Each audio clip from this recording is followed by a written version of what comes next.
Salam Kerajaan. Sekarang kita berada dalam Strategic Hours, The Dance USA. Sekarang kita beribadah dalam bersama gereja yang tidak lazim, Unusual Church New Dimension, The Desire of All Nations USA. Sebelumnya mari kita berdoa. Bapa kami surga, Tuhan, biar kasih setiamu Tuhan terus melimpah atas hidup kami, karena kami tahu tanpa Engkau kami tidak bisa hidup. Without you we cannot live. So please just fill our heart with you, Lord. In Jesus' name we pray. Amen. Saudara, saat ini banyak sekali kejadian-kejadian yang membosankan. Karena apa? Karena kehidupan manusia seringkali terasa seperti begitu-begitu saja, atau hanya berputar-putar saja. Nah, sebab itu kami diingatkan, di aliansi ini diingatkan bahwa waspadai dengan kebosanan rohani. Karena apa? Karena akibat kebosanan itu akan menimbulkan posisi kita yang salah. Karena apa? Karena terpaksa, rutinitas. Seharusnya bergairah. Kita beribadah hanya sebagai rutinitas. Kita melakukan sesuatu hanya sebagai rutinitas. Sehingga lama-kelamaan akan terjadi kebosanan. Nah, kebosanan ini akan membawa degradasi atau penurunan secara lambat, perlahan demi perlahan. Tidak terasa kita ternyata sudah menjauhi. Nah, yang kedua adalah apa? Menjauhi dari rumah Tuhan atau perkumpulan atau pertemuan korporat. Kita sudah saat ini merasakan bahwa beribadah di rumah atau mencari YouTube, klik sana, klik sini menjadi satu kebiasaan yang baru karena akibat kebosanan, karena merasa bahwa pergi gereja tidak penting atau beribadah tidak penting. Nah, sedangkan dalam Ibrani 10 ayat 25 dikatakan bahwa janganlah kita menjauhkan diri dari pertemuan-pertemuan ibadah kita seperti dibiasakan oleh beberapa orang, tetapi marilah kita saling menasihati dan semakin giat melakukannya menjelang hari Tuhan yang mendekat. Dalam TPT version dikatakan demikian. This is not the time to pull away and neglect meeting together, as some have formed the habit of doing. In fact, we should come together even more frequently, eager to encourage and urge each other onward as we anticipate that day dawning. Atau dalam Amplified Classic ini dikatakan bahwa not forsaking or neglecting to assemble together as believer, as is the habit of some people, but admonishing, warning, urging, and encouraging one another, and all the more faithfully as you see the day approaching. Jadi saat-saat ini memang jadi satu kebiasaan orang bahwa tidak beribadah atau tidak bersama-sama. Saya mau katakan bahwa kita kalau menjauhi dari ibadah, entah itu ibadah online atau ibadah offline, maka terus terang kita akan lemah. Nah, saya saat ini sedang berada masih di Amerika, seharusnya berangkat ke Indonesia untuk hadir dalam AIM, Apostolic Impartation of Ministry, dari The Dance, dari aliansi orang tua rohani saya. Nah, saya merasa bahwa saya kehilangan jika tidak pergi. Tetapi dengan kondisi Indonesia yang tidak memungkinkan 10 hari untuk karantin, itu dan ditambah sekarang COVID begitu merajalela lagi, jadi kami putuskan bahwa kami tidak pergi. Itu membawa satu kesedihan di mana kami tidak bisa berkumpul, tidak bersama-sama, tidak dibangkitkan. Tapi saya yakin dan percaya bahwa impartasi roh itu yang akan disampaikan oleh orang tua rohani saya akan diberikan secara live ataupun secara continuously, sehingga kami tidak kehilangan momen-momen itu. Dan saya percaya juga melalui saudara-saudara ini yang akan memberikan live singkat dan sebagainya yang membangun. Sebabnya kita tidak boleh bosan. Katakan tidak boleh bosan. Nah, kebosanan yang ketiga yaitu apa? Tidak respect waktu mendengar akan kebenaran. Saya jam 12 sampai jam 6 tadi, 3.30 sampai jam 3.30 sampai jam 5.30, hampir jam 6 mendengar tentang kebenaran firman Tuhan dari streaming orang tua rohani saya. Nah, ini ini terjadi satu gairah ketika membuka kita semua menunggu untuk ibadah. Walaupun online, tetapi bergairah. Karena apa? Karena itu yang memberikan kehidupan pada saat kami terkonek dengan aliansi ini, bukan untuk menjadi kaya. Saya katakan untuk aliansi ini tidak menjadi kaya, tetapi apa? Untuk dibangun, untuk dibentuk oleh orang tua rohani. Karena hubungan orang tua, bapak dan anak itu sangat penting sekali, dan saya rasakan sangat berbeda sekali bahwa hubungan bapak dan anak menegur, bapak dan anak selalu memberikan membangun roh kita, selalu mengintrospeksi, selalu memberikan suatu correction dalam hidup kita. Nah, itu sebabnya kalau engkau mempunyai pola atau cara yang salah memandang tentang hubungan bapak dan anak, sangat sayang sekali. Karena kalau anak curiga dengan orang tua, maka otomatis ada suatu asumsi yang tidak benar. Sebab itu di aliansi ini ingatkan kembali bahwa tentang we have to be honorable. Relationship, mempunyai relationship yang honor, yang menghormati, bahwa orang tua itu dipilih oleh Tuhan sendiri untuk menjadi orang tua kita, yang membangun, yang mendewasakan manusia roh kita. Ingat bahwa kita adalah manusia roh yang mempunyai tubuh, mempunyai jiwa tinggal dalam tubuh. Sebab itu yang paling utama adalah roh kita. Pada saat roh kita kuat, maka roh kita akan menyala-nyala dan baru bisa melayani Tuhan. Jangan kau melayani Tuhan dengan roh yang tidak menyala-nyala, sebab itu adalah kekejian bagi Tuhan. Amin. Nah, yang keempat apa? Mencari hal yang spektakuler dan manifestasi. Engkau akan bosan kalau engkau hanya mencari hal yang spektakuler, yang ajaib-ajaib dengan pengurapan. Tidak salah tentang pengurapan, tetapi bukan itu yang utamanya. Karena kita harus mencari Tuhan sungguh-sungguh. Bahwa kita harus mencari Tuhan pribadi. Bukan mencari berkat, tapi mencari yang pemberi berkat. Tapi bukan berkat yang utamanya. Kalau engkau mengutamakan berkat mencari Tuhan, saya katakan itu jalan yang salah. Itu cara yang salah. Sebab apa? Sebab di luar sana juga banyak hal-hal yang menjanjikan tentang berkat. Menjadi kaya, banyak orang di luar kekristenan, banyak orang di luar Tuhan yang sangat kaya sekali, dan bahkan lebih kaya daripada kita. Saya katakan, sebab itu saya mau katakan, di dalam engkau mencari Tuhan, bukan kekayaan yang utama, bukan sesuatu spektakuler yang utama atau hal-hal yang manifestasi. Terus yang selanjutnya apa? Membuat kita mengingkari apa yang sudah diterima sebelumnya. Kita sudah menerima kebenaran, tetapi kita mempertanyakan tentang kebenaran itu kembali, sehingga kita mencari sehingga kita menjadi tidak kuat di dalam kebenaran itu sendiri. Nah, penyebab kebosanan dicatat bahwa ada beberapa hal, yaitu satu apa? Mencintai dunia lebih dari hal rohani.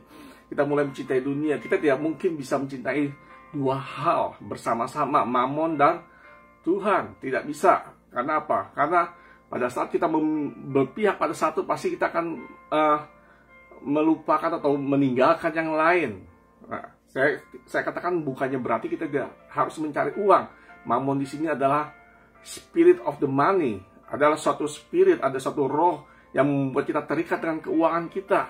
Nah, betul, mungkin kita kekurangan, kita harus mencari uang. Tetapi jangan lupa, kita harus tetap mencari Tuhan juga, karena Tuhan adalah sumber segalanya. Mungkin pada saat engkau diperbaiki, engkau dikoreksi hidupmu berubah, maka keuanganmu pun akan berubah. Karena apa? Karena kita mempunyai cara perspektif yang berbeda. Ketika melihat keuangan, kita mencari uang bukannya menjadi hamba uang, tapi kita mencari kita mencari Tuhan, sehingga uang itu menjadi hamba kita. Amin. Nah, dalam Ibrani 2 ayat 1 dikatakan demikian. Karena itu harus lebih teliti kita memperhatikan apa yang telah kita dengar. Supaya apa? Supaya kita jangan hanyut di bawah arus. Nah, jangan hanya cuma mendengar. Ada 7 hal sebenarnya dalam hal mendengar. Penting yang paling utama adalah 3 hal. Yaitu apa? Apa yang engkau dengar, siapa yang engkau dengar, dan bagaimana engkau cara mendengar. Itu menentukan cara hidup kita. Apa yang engkau dengar, kalau engkau mendengar gosip, engkau mendengar hal yang negatif, maka hal yang negatif yang akan menjadi bagian hidupmu. Dan siapa yang engkau dengar, seperti halnya kalau engkau ingin menjadi seorang atletis, harus mendengar dari pelatih atletis. Nah, dalam hal ini, kalau engkau ingin dibangun manusia rohmu, engkau harus mendengar daripada seorang master builder, seorang pembangun. Tidak mungkin seorang sumo mendengar dari pelatih dari balet atau atletis atau binaraga. Tidak mungkin. Nah, sebabnya kita harus tahu siapa yang kita dengar. Dan bagaimana kita mendengar itu menentukan seberapa besar tingkat kualitas kita dalam mendengar. Sebab itu dalam Ibrani 2 dikatakan bahwa hati-hati atau lebih teliti kita memperhatikan apa yang telah kita dengar.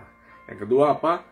Karena masih punya masalah yang belum selesai, sehingga membuat putus asa atau bosan. Kita berkata bahwa, wah, saya telah ikut Tuhan sekian tahun tapi tetap tidak berubah, ekonomi saya tidak berubah, penyakit saya tidak berubah. Saya mau katakan, tetap setia dalam Tuhan, bahwa Tuhan tetap memberikan kekuatan padamu. Bukan keadaanmu yang menentukan, tetapi firman Tuhanlah yang menentukan. Jangan biarkan keadaan merubah firman, tapi biarlah firman merubah keadaan kita. Amin. Nah, dalam Matius 24 ayat 12 dikatakan demikian. Dan karena makin bertambahnya kedurhakaan, maka kasih kebanyakan orang akan menjadi dingin. Nah, karena mereka bosan dengan masalahnya sehingga menjadi dingin, menjadi hampa, menjadi hambar, menjadi hambar. Tidak lagi ada perasaan dan sebagainya, mati rasa. Dalam dalam Amplified Classic dikatakan demikian. And the love of the great body of people will grow cold because of the multiplied lawlessness and iniquity. Lawlessness berarti tidak ada hukum, lemah hukum, tidak ada hukum di dalamnya. Nah, sebab itu akan menjadikan roh kita menjadi dingin. Nah, yang ketiga apa? Karena tidak menemukan apa yang dicari. Dia mencari sesuatu yang salah. Padahal dalam firman Tuhan dikatakan bahwa carilah dahulu kerajaan Allah dan kebenarannya, maka semuanya akan ditambahkan. Kalau engkau mencari yang ditambahkannya dahulu, maka engkau tidak akan menemukan apa yang engkau sesungguhnya cari. Itu apa? Firman kerajaan Allah dan kebenarannya. Sebab itu cari menemukan sesuatu yang benar-benar yang sesuai dengan firman Tuhan. Carilah dahulu kerajaan Allah dan kebenarannya, maka semuanya akan ditambahkan kepadamu. Dan yang keempat apa? Frekuensinya berbeda dengan rumah Allah. Tidak selaras dengan rumah Allah karena mendengar dari yang lain. Kita bukan sedang seminar, tapi sedang dibangun agar terbentuk. Ingat, di ANC ini tidak ada firman yang cerita tentang berkat. Berkat itu adalah ini, berkat itu adalah tidak. Atau bagaimana 5 langkah untuk mencari untuk mendapatkan berkat. Tidak. Karena yang paling utama di aliansi ini adalah apa? Dibangun manusia rohnya. Pada saat manusia roh dibangun, maka firman itu menjadi kebenaran. Dan pada saat firman menjadi kebenaran, disingkapkan, maka firman itu akan membebaskan hidup kita. Karena apa? Karena melalui firman itu adalah menjadi menjadi sesuatu. Ingat, segala sesuatu dijadikan melalui firman. Engkau sakit bisa sembuh karena pada saat firman kesembuhan menjadi kebenaran dalam hidupmu, maka firman itu akan menyembuhkan engkau. Pada saat engkau menjadi lemah, maka firman kekuatan itu akan memberikan suatu kebenaran, sehingga kebenaran itu akan membebaskan engkau daripada kelemahanmu. Ingat, kita bisa hidup karena firman itu adalah segalanya.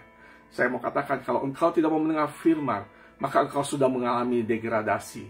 Pada engkau saat mulai tidak mau mendengar firman, maka engkau akan mengalami suatu rasa dingin, suatu hambar dan sebagainya. Sebab itu jangan bosan-bosan, jangan merasa capek untuk mendengar firman. Bukan saja mendengar, tetapi jangan coba untuk menjadi pelaku firman. Karena pada saat firman belum disingkapkan, belum menjadi kebenaran, maka apapun yang kau lakukan bukannya menjadi satu kebenaran, tetapi menjadi satu hal yang mungkin salah langkah. Saya ada satu firman yang sangat baik, yang sangat baru-baru ini saya diberkati dari Roma 10 ayat 3 yang dalam versi FAYH dikatakan demikian. Sebab mereka tidak mengerti bahwa Kristus mati untuk membenarkan mereka di hadapan Allah. Sebaliknya, mereka berusaha berbuat baik dengan jalan memegang teguh hukum-hukum dan adat istiadat Yahudi. Supaya apa? Supaya menyukakan hati Allah. Tetapi itu bukanlah jalan keselamatan Allah. Banyak orang berkata bahwa kita harus berbuat baik. Betul, berbuat baik. Tapi berbuat baik itu adalah hasil. Berbuat baik itu bukan yang utama. Tetapi yang paling utama adalah apa? Hidup kita yang itu yang diperbaiki. Pada saat hidup kita diperbaiki, maka otomatis perbuatan baik akan timbul dalam hidup kita. Jangan berusaha untuk melakukan perbuatan baik semata-mata. Sebab banyak hal orang melakukan perbuatan baik. Supaya apa? Supaya dikenal orang, supaya dilihat orang, supaya dikagumi orang, supaya diangkat jempol oleh orang lain. Itu sudah mendasari tentang hukum daripada motif, moral, dan juga clean, clear, and pure daripada aliansi ini. Sebab itu perbuatan baik itu akan mengikuti otomatis. Jangan berusaha seperti dikatakan dalam Roma 10:3 di sini dalam versi FAYH, bahwa banyak orang berusaha berbuat baik. Karena apa? Karena dipikirnya supaya menyukakan hati Allah. Saya mau katakan bahwa berbuat baik itu tidak menyukakan hati Allah. Mungkin menyukakan hati orang kita berbuat baik, tetapi tidak menyukakan hati Allah. Dan bahkan itu dikatakan bahwa itu tidak menyelamatkan, itu tidak menjadikan jalan keselamatan Allah. Itu sebabnya beda antara kekristenan dengan percayaan yang lain. Kristenan adalah cuma satu, untuk selamat percaya Yesus sebagai Tuhan dan Juru Selamat. That's it. Karena kita hidup karena anugerah Allah, bukan karena perbuatan baik kita, bukan karena segala apa yang kita lakukan dalam dunia ini kita menjadi selamat. Tidak ada. Perbuatan baik atau mengasihi tidak akan menyelamatkan kita. Itu hanyalah bonus. Itu adalah hanya buah-buah daripada kehidupan kita ketika kita dalam Kristus. Tetapi yang paling utama adalah apa? Kita mendewasakan manusia roh Kristus dalam kita. Sebab apa? Sebab pada saat kita mempunyai roh Kristus dalam kita, kita menyadari, mempunyai awareness bahwa roh Kristus ada dalam kita, yang sangat powerful itu, dan didewasakan melalui firman-firman apa? Melalui firman Kristus. Maka otomatis firman Kristus itu akan menjadikan suatu iman. Dalam Roma 10:17 dikatakan bahwa iman timbul dari pendengaran. Pendengaran apa? Akan firman Kristus. Pada saat kita mendengar firman Kristus, maka kita akan memiliki iman anak Allah, yaitu Kristus. Kita mempunyai iman Kristus. Nah, ini dalam episode yang berikutnya akan saya sampaikan tentang iman anak Allah atau iman Kristus yang sangat powerful sekali dari Ibrani 11. Dan saya belum pernah mendengar tentang penyingkapan dari firman Tuhan tentang iman Kristus ini, tentang iman anak Allah yang sangat powerful sekali. Dan ketika saya melihat bahwa wow, saya merasa bahwa benar-benar saya beruntung karena saya berada di dalam channel anugerah ini, sebagai punya orang tua yang mempunyai channel sebagai channel anugerah saya, sehingga saya menerima penyingkapan firman Tuhan yang tidak pernah dan tidak mungkin saya dapatkan di tempat lain. Saya berkata demikian bukan berarti saya mendewakan atau mengalahkan atau menuhankan orang tua saya, orang tua rohani saya, tidak. Tapi melalui orang tua rohani sebagai master builder yang membangun manusia roh saya diberikan satu legacy, diberikan satu warisan, sehingga saya bisa menerima penyingkapan firman Tuhan sangat mudah sekali. Dan dikatakan bahwa orang tua saya bersalin untuk saya, supaya saya menjadi dewasa, supaya saya menjadi kerohanian saya atau manusia roh saya, roh Kristus dalam saya didewasakan. Dan tadi Bang Tatin dan juga Dedit menyatakan bahwa pada saat bersalin itu ada dua hal, ada beberapa hal yang disiapkan. Saya sebagai laki-laki tidak pernah melahirkan, tetapi seorang ibu menerangkan bagaimana rasanya melahir pada saat, apalagi pada saat lahir normal, dia tidak bisa dialihkan kepada hal lain pada saat mengalami kesakitan. Dan pada saat mengalami sakit itu yang paling utama apa? Supaya cepat lahir. Dan saya mau terus berlari. Ketika saya mendengar ini, saya bilang, Lord, I want to be grow up, I want to be delivered. Saya mau terus supaya menjadi dewasa, supaya saya terus bisa berlari kencang, sehingga bisa lari ke Allah dan tahta, sehingga pada saat apapun keadaan saya bisa melihat, mempunyai perspektif yang berbeda. Pada saat kita dewasa, kita mempunyai perspektif yang berbeda, seperti halnya anak dewasa dengan anak kecil. Pada anak kecil mengalami kerumunan, hanya yang dilihat apa? Hanya cuma kaki-kaki, mungkin hanya mencium bau-baunya saja yang tidak enak. Tapi pada saat dia dewasa, dia bisa melihat apa yang terjadi di atas, atau apa yang terjadi di kejauhan sana. Nah, itu sebabnya kita perlu mendewasakan rohani kita. Jangan bosan. Saya katakan jangan bosan. Sekali jangan bosan. Jangan bosan untuk dewasakan. Jangan bosan untuk ditegur. Jangan bosan untuk ditanya. Jangan bosan untuk ditelepon. Jangan bosan untuk selalu dibagikan firman. Pada saat engkau bosan, maka engkau mengalami suatu degradasi. Nah, atau juga menjadi bosan karena apa? Karena tidak mau menerima ditegur. Saya katakan, jangan bosan untuk ditegur. Karena peneguran ini bukannya penghakiman, tapi untuk mendewasakan. Kalau seorang anak tidak mau ditegur lagi, maka satu hal mungkin orang tua akan melakukannya apa? Membiarkan. Terserah maumu apa. Tetapi itu tidak akan mendewasakan. Pada saat dia merasa, sebenarnya dia merasa bebas, pada saat dibebaskan, maka sebenarnya dalam hatinya juga merasa untuk mau diperhatikan. Nah, itu sebabnya dalam hal berikutnya apa? Karena tidak mendapat perhatian seperti yang diinginkan. Perhatiannya selalu ingin dipuji, selalu ingin wah kamu hebat, kamu sudah gini. Saya mau katakan dalam Malaysia ini, dosa adalah dosa. Tidak benar adalah tidak benar. Engkau tidak tumbuh, engkau tidak tumbuh. Supaya apa? Supaya tetap terus didewasakan, supaya terus tetap dibangun di dalam Malaysia ini. Tidak ada namanya firman yang lembek-lembek atau firman yang membelai-belai, tidak ada. Tapi firman ini adalah firman yang mengajar, yang mendidik, yang menyatakan kesalahan dan juga membawa jalan orang dalam kebenaran. Nah, ada hal lain lagi yang membawa kita kebosanan. Penyebab kebosanan apa? Pasifisme, tidak aktif, tidak antusias. Ketika mendengar firman tidak antusias. Saya sudah tahu, saya sudah pernah mendengarnya. Firman Tuhannya sama-sama aja dari dulu sampai sekarang tentang Roh Kristus.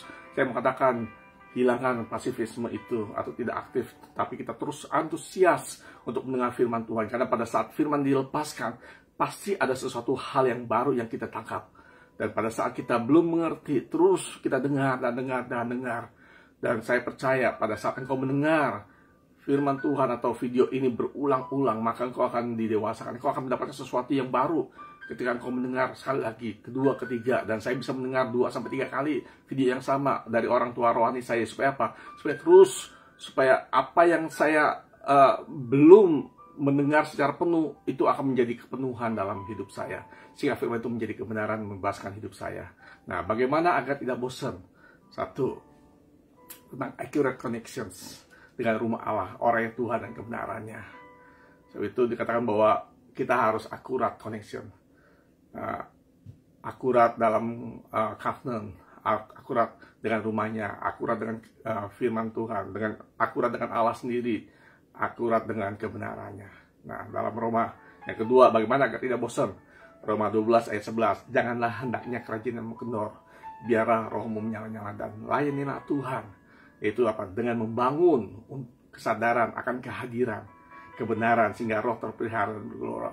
Kita tahu bahwa kita percaya Tuhan ada, iblis pun percaya bahwa Tuhan ada, tapi awareness bahwa Tuhan hadir, awareness bahwa Roh Kristus ada dalam kita, itu yang paling utama. So, pada saat kita awareness bahwa Allah hadir, maka setiap langkah hidup kita selalu minta Tuhan menuntun hidup kita. Kita selalu minta dipimpin oleh Roh Kudus dalam hidup kita. Apapun keputusan kita, mungkin keputusan kita salah. Mungkin kita salah mendengar. Tidak pernah Roh Kudus memberikan suatu jawaban atau suatu saran yang salah. Tapi mungkin roh kita atau roh telinga kita, telinga rohani kita maksudnya, telinga rohani kita belum sensitif, belum tahu. So itu diperlukan tentang the power to knowing, the power to understanding. Mungkin kita selama masih dalam hidup ini masih mengalami belajar. Sebab itu kita harus terus melatih telinga rohani kita untuk bisa mendengar, sehingga kita bisa mendesain, sehingga kita bisa memutuskan hal yang lebih baik, semakin baik dan semakin baik lagi. Sebab itu jalan hidup orang benar adalah dari kemuliaan kepada kemuliaan, bukannya menuju kemuliaan, tapi dari kemuliaan kepada kemuliaan, dari terus menjadi kuat dan semakin kuat seperti kita menghadap ke lembah tengah hari. Amin. Nah, dalam TPT ini dikatakan bahwa demikian, be enthusiastic to serve the Lord, keeping your passion toward Him boiling hot. Seperti membara, boiling hot, radiate with the glow of the Holy Spirit, and let Him fill you with excitement as you serve Him. Jadi kita harus penuh dengan excitement, dengan kegairahan yang penuh. Nah, yang ketiga apa? Jangan izinkan sesuatu yang membuat gairah menjadi padam rohnya. Dimulai pada pagi hari. Dad selalu mengingatkan bahwa kita tidur itu seperti hanya Bapak mengirim pesan-pesan pada waktu kita istirahat. Sebab itu pada saat kita bangun pagi, kita membuka inbox apa, message apa yang Tuhan beri kepada hidup kita.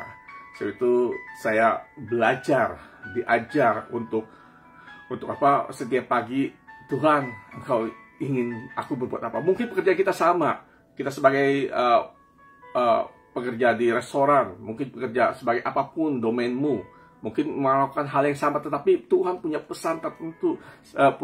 Pesan Tuhan setiap hari itu berbeda-beda, walaupun domain kita sama. Mungkin pada hari ini saya diberikan kekuatan tentang bahwa apa? Tentang covenant, tentang hubungan bapa dan anak. Walaupun saya belum mengerti secara penuh, tetapi saya belajar sedikit demi sedikit tentang covenant. Bahwa hari ini saya diberikan penguatan kembali bahwa hubungan bapa dan anak itu penting sekali dan perlu sekali. Karena tanpa orang tua kita akan menjadi liar. Tanpa orang tua kita akan menjadi semaunya saja. Tanpa orang tua kita tidak memberikan satu voluntary freely willing kita. Padahal dalam Roma 12 kata bahwa biarlah kita sacrifice in life, in what? In living. Sacrifice in living sacrifice. Willing sacrifice, and what? And the other one acceptable. And then the service sacrifice. Ya, itu yang diperlukan dalam Roma 12 ayat 1. Bahwa biarlah hidup kita menjadi persembahan yang hidup, yang kudus, dan yang berkenan pada Tuhan. Itulah ibadah kita yang sejati. Amin. Nah, sebab itu kumpul dengan orang-orang yang on fire. Dan jangan dekat dengan yang lemah. Ingat, kayu yang membara akan tetap terus membara pada saat dia ditaruh di atas kayu-kayu yang membara. Tapi pada saat kayu itu walaupun dia membara, ditarik daripada orang-orang yang di dalam kayu membara itu, maka lambat laun kayu ini akan menjadi padam dan menjadi mati. Jadi itu kumpul dengan orang-orang on fire. Jangan dekat dengan orang yang lemah. Pada saat orang kita mendengar lemah, bukan berat. Sebab itu kita harus menjadi kuat. Kita harus terus membara. Pada saat kita tahu ada orang lemah, kita bisa membakar, kita bisa mengimpartasi roh yang excitement itu, roh yang membara itu kepada mereka. Jangan kita menjadi lemah. Iya, saya juga lemah, saya juga susah, saya juga sulit, saya juga mengalami ini dan sebagainya. No, stop untuk bicara tentang negatif hal-hal yang negatif. Sebab itu kita harus kumpul dengan orang-orang yang on fire. Kalau engkau tidak kuat, cari orang yang kuat. Jadikan dia sebagai orang tua rohani, jadikan dia sebagai orang-orang yang dipilih oleh Tuhan. Karena menjadi bapak rohani itu bukannya pilihan kita, tapi Tuhan yang memberi kita, yang cocok dengan kita. Sama halnya, saya mempunyai 3 anak. Mereka adalah anak-anak yang cocok buat saya, bagi saya. Walaupun bagaimanapun keadaannya, situasinya, itu ada anak-anak saya. Begitupun dengan istri saya. Itu istri saya adalah istri yang cocok yang Tuhan berikan pada saya. Karena tidak mungkin sesuatu yang Tuhan berikan itu tidak cocok. Asal, walaupun kita telah memilih salah sekalipun, pada saat kita minta untuk Tuhan membimbing, untuk memperbaiki hubungan yang baik, maka segala sesuatu akan menjadi indah pada waktunya. Itulah firman Tuhan. Nah, yang kelima apa? Hidup dalam realita Kristus yang diperbaharui. Nah, kita mengenal bahwa Kristus, kita hidup dalam Kristus. Ya, betul. Bahwa Kristus hidup dalamku. Tapi kita hidup dalam Kristus, apakah demikian? Tidak semudah itu kita berkata bahwa kita ada dalam Kristus. Sebab apa? Kalau kita ada dalam Kristus, berarti no longer I. Tidak ada lagi I, tidak ada lagi hidup keakuan lagi. Tapi hanya apa? Yang ada adalah Kristus. Tidak mungkin kita bisa hidup dewasa rohani kita dengan berbuat baik. Saya katakan, tidak mungkin kita bisa hidup dewasa rohani, mendewasakan roh Kristus dalam kita dengan mengikuti seminar-seminar atau membaca firman atau berdoa. Saya katakan bahwa itu tidak salah untuk membaca buku-buku rohani, tidak salah untuk berdoa, tidak salah untuk mengikuti seminar, tidak salah mengikuti retreat, tidak salah. Tetapi itu tidak mendewasakan kerohanian kita. Atau ada orang berkata bahwa, oh, melalui masalah saya didewasakan rohani saya. Kalau demikian begitu anggapanmu, biarlah kita berdoa supaya terus diberikan masalah. Sebab dengan melalui masalah maka dewasa rohani kita. Saya bilang itu salah. Sebab masalah tidak mendewasakan rohani. Tetapi masalah itu menentukan seberapa besar atau seberapa kerohanian kita dalam menghadapi masalah itu. Amin. Jadi suatu mobil itu tidak ukurannya bukannya karena seberapa besar medan yang dihadapinya. Untuk mencoba suatu mobil, untuk mencoba suatu kekuatan mobil itu tidak dicobai dengan seberapa besar dia bisa dengan percobaan, maksudnya dengan segala medan yang berat sekali atau berbeda-beda kesulitannya, itu satu jalan itu tidak membuat mobil menjadi tambah semakin kuat. Semakin dia sulit menghadapi medannya, maka semakin sulit, maka semakin kuat itu mobil. Tidak, justru semakin rontok mungkin. Tetapi dengan mobil yang kuat, dia bisa mampu seberapa besar medan yang berat yang dia akan hadapi. Sebab itu bukan masalah yang menjadikan kita dewasa, tapi oleh masalah kita bisa diuji, bisa dilihat seberapa besar kemampuan rohani kita. Amin. Jadi jangan berkata bahwa melalui masalah saya didewasakan. Salah. Kalau demikian, terus minta sama Tuhan terus dikasih masalah. Atau melalui penyakit ini saya didewasakan. Saya bilang salah. Itu cara pandang yang salah. Sebab Tuhan tidak pernah mendewasakan seseorang dengan memberikan suatu penyakit atau suatu masalah. Tidak. Tetapi Tuhan memberikan masalah supaya kita tahu tentang seberapa besar, seberapa kuat. Sebab Tuhan bilang bahwa dalam firman Tuhan 1 Korintus 10:13 bahwa Tuhan memberikan percobaan-percobaan yang tidak melebihi kekuatan kita. Berarti apa? Berarti kita tahu bahwa Tuhan tahu tentang ukuran seberapa besar kemampuan kita. Kalau engkau merasa bahwa saya tidak mampu, terus lakukan exercise. Karena dengan exercise itu kita akan bisa mampu. Dan bahkan dikatakan pada saat engkau tidak tahu jalannya, maka Tuhan akan memberikan jalan keluar. Kadang-kala kita tidak mengerti atau kita menemukan jalan keluar. Karena apa? Karena kita tidak mempunyai power to knowing atau power to understanding. Sebab itu kita perlu the power to knowing, power to understanding. Bagaimana caranya? Kita harus mempunyai iman anak Allah atau iman Kristus. Sama halnya seperti Kristus, dia tahu apa yang harus dilakukan. Pada saat badai, dia tahu apa yang harus dilakukan. Pada saat memberi makan 5.000, dia tahu apa yang harus dilakukan. Pada saat harus membayar pajak, dia tahu apa yang harus dilakukan. So itu kita perlu iman anak Allah atau iman Kristus. Amin. Nah, terus yang keenam apa? Hidup alami selalu transformasi kerajaan. Kita harus terus mau diproses. Sebab no process, no progress. No progress, no reward.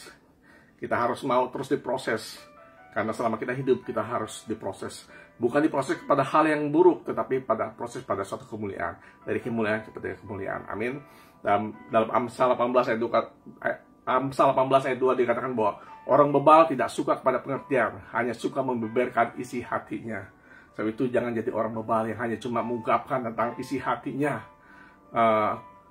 Mengungkapkan apa yang dirasakannya. Nah, saya mau katakan dalam Yeremia 3 ayat 14-15 dikatakan bahwa kembalilah. Kalau engkau sudah menjauh, Tuhan masih mengasihi engkau. Dalam Yeremia 3 ayat 14-15 dikatakan bahwa kembalilah hai anak-anak yang murtad. Anak-anak yang murtad ini bukan berarti kita pindah agama. So pada waktu itu tidak ada agama. Tapi kembali pada hal-hal kembali hai anak-anak yang murtad artinya apa? Engkau sudah beralih kepada hal-hal lain. Engkau beralih kepada menjauhi Tuhan. Engkau mengalami kebosanan. Jadi kembalilah. Dimanapun situasimu, dimanapun keadaanmu sekarang, Tuhan masih mengasihi, Tuhan mencari. Dan Tuhan masih menunggu. Dia seperti seorang bapak yang menunggu anaknya yang terhilang. Saya panggil kembali, saya ajak kembali untuk pulanglah. Mari mengalami suatu harta yang, suatu warisan yang sesungguhnya dari Allah, dari Bapa kita. Sebab Bapa kita adalah Bapa yang penuh dengan kasih. Dia tidak melihat seberapa besar yang telah kita perbuat, kesalahan yang telah kita perbuat, tapi dia tetap mengasihi untuk kita terus bertumbuh, menikmati rumahnya Allah, menikmati keindahan relationship, covenant relationship sama destiny relationship, bukannya meninggalkan seasonal relationship. Karena seasonal relationship hanya karena sepihak, karena hanya saling menguntungkan atau saling memanfaatkan. Tapi biar terus kita mempunyai relationship, yaitu apa? Destiny relationship dan covenant relationship, serta mengalami honorable relationship. Jadi kali ini diajar untuk bagaimana bisa honor. honor kepada Tuhan, honor kepada Bapak rohani, honor kepada teman, kepada saudara sedestiny, honor kepada family, honor kepada siapapun, honor kepada orang yang lebih tinggi, honor kepada sesama, dan honor kepada orang yang di bawah. Kita harus honor kepada mereka juga. Amin. Nah, so itu kembali kepada Tuhan. Hai anak-anak yang murtad, demikianlah firman Tuhan, karena aku telah menjadi Tuhan atas kamu, dan aku akan mengambil kamu seorang dari setiap kota, dan 2 orang dari setiap keluarga, dan akan membawa kamu ke Sion. Kita akan dibawa ke Sion, dan aku akan mengangkat bagimu gembala-gembala yang sesuai dengan hatiku. Mereka akan mengembalakan kamu dengan pengetahuan dan pengertian, agar gembala memberi makan dengan knowledge and understanding, bukan untuk menjadi kaya. Saya katakan, jangan menjadi orang bal, agar tidak menjadi bosan. Understanding yang benar akan membuat trust stronger, membeberkan isi hati karena menolak tidak puas. Amin. Nah, dalam Daniel 11 ayat 32 dikatakan bahwa dan orang-orang yang berlaku fasik terhadap perjanjian akan dibujuknya sampai murtad dengan kata-kata licin. Tetapi umat yang mengenal Allahnya akan tetap kuat dan akan bertindak. Amin. Nah, seperti itu kita harus mempunyai pola hidup clean, clear, and pure. Di dalam hal apa? Motif, moral, dan money. Motif, moral, money, and marriage. Clean, clear, and pure. Supaya hidup kita apa? Supaya hidup kita berkenan. Dikatakan dalam dalam Mazmur, siapakah orang yang layak datang ke gunungnya Tuhan? Itu orang yang hati bersih, yang bersih hatinya, dan tangannya juga bersih. Artinya apa? Orang yang mempunyai clean, clear, and pure dalam hidupnya. Kalau kau hidup apapun domainmu, apapun pekerjaanmu, terus clean, clear, and pure. Pada saat kita clean, clear, and pure, maka hidup kita akan menjadi semakin ringan. Kenapa? Karena tidak ada yang perlu disembunyikan, tidak ada perlu yang di hiding. Semua orang bisa, kita menjadi satu surat Kristus yang terbaca oleh semua orang. Bukannya berarti kita membeberkan isi hati kita, itu namanya foolish, itu namanya kebodohan, itu namanya goblok. Tapi biar kita terus hidup dalam Tuhan, terus giat akan Tuhan, penuhi hidup kita dengan firman. Pada saat kita penuh dengan firman, maka apapun keadaan kita, masalah kita, maka yang keluar adalah firman. Pada saat firman keluar, maka otomatis kita menjadi pelaku firman. Maka firman itu tidak akan menjadi tidak menjadi satu dabar, tidak menjadi satu dabar kalau firman itu belum disingkapkan. Betul perlu orang yang menyingkapkan, karena melalui Bapa rohani maka firman itu disingkapkan. Amin. Demikian firman Tuhan. Biar terus kita tetap kuat dalam Tuhan, jangan bosan, jangan pernah menjadi lemah, tapi terus giat dalam Tuhan. Kenapa? Karena orang yang kuat saja yang bisa mengalahkan, melampaui masa-masa sukar ini. Dikatakan firman Tuhan bahwa saat-saat ini adalah saat-saat akhir daripada hari-hari terakhir. Akan datang masa sukar. Kita harus kuat, kita harus tetap giat, kita harus tetap mampu untuk mengalahkan segalanya. Dan bersama apa? Bersama dengan Kristus. Karena dalam Filipi 4 ayat 13 bahwa Kristus dalam kita yang kekuatan penuh itu sudah disuntikan to conquer every difficulty. Amin. Mari kita berdoa. Bapa kami yang surga, terima kasih Tuhan untuk segala anugerah-Mu. Biar kasih karunia-Mu Tuhan melimpah atas setiap anak-anak-Mu Bapa. Biarlah roh kebosanan, rasa tidak enak itu, rasa mulai enggan meninggalkan, menjauh daripada Engkau Tuhan. Kami tahu bahwa Engkau sangat setia pada kami. Bapa yang penuh dengan kasih selalu menunggu untuk kami terus dibangun, untuk terus kami diwasakan, untuk kami terus ditegur. Karena hanya anak-anak yang dikasih saja yang ditegur. Hanya anak-anak saja yang dikasih saja yang didisiplin Tuhan. Biar Bapak, jika kami sudah mulai menjauh, kalau kami mulai ada rasa bosan, mulai ada pasifisme, tidak antusias lagi dengan firman Tuhan, Tuhan biarlah roh-Mu itu Tuhan memberikan suatu injeksi melalui roh Kristus yang sudah ada dalam kami Tuhan, supaya kami mempunyai suatu gairah, bergairah kembali, mempunyai our spirit burning, our spirit menggelora kembali Tuhan. Kau jamah mereka, siapa yang sakit Tuhan Kau jamah Bapa, siapapun yang sakit apapun Tuhan, dalam nama Yesus Tuhan jamah kelemahan tubuh, kelemahan pikiran dan sebagainya Tuhan jamah dalam nama Yesus. Dan juga yang dalam kekurangan keuangan Tuhan cukupkan, karena Engkau adalah Jehovah Jireh, Engkau Allah yang mencukupi, Engkau Allah yang menyediakan Bapa. Terima kasih Bapa, dalam nama Yesus Tuhan memberkati kita semua. Haleluya, amin.